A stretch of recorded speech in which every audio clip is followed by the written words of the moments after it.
President Obama came to Chicago today to announce the first ever national park for Chicago. It's the Pullman Park on the far south side.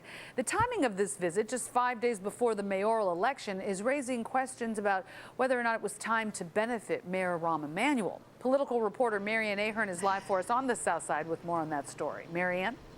Good afternoon to all of you. The president flies in on this record-breaking cold day to make Pullman a national park. It's an honor many have worked very hard for.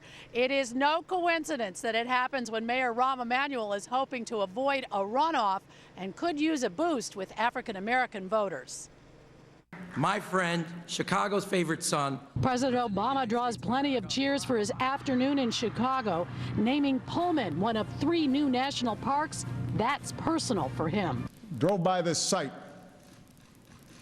every day on my way to Holy Rosary Church. It's too cold to hold the event at the Pullman Clock Tower, but that's where the African-American workers first organized historic labor agreements.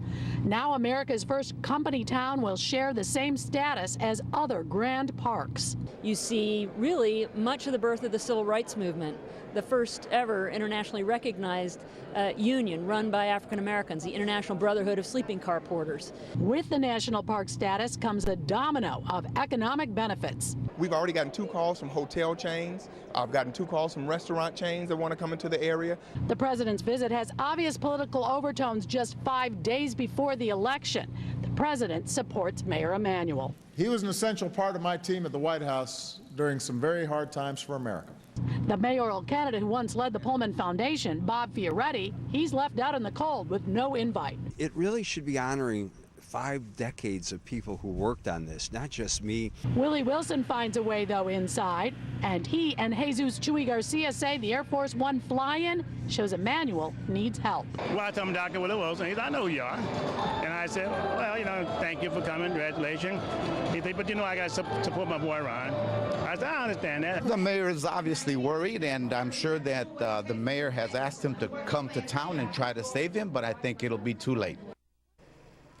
From here, the president and the mayor headed to one of Emanuel's campaign offices to give those volunteers a shout out to them. And now the president is at his Kenwood home receiving an update on the Obama Library site selection.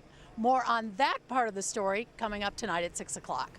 Reporting live from the South Side, Marianne Ahern, back to you. Marianne, we'll see you at 6. Thank you.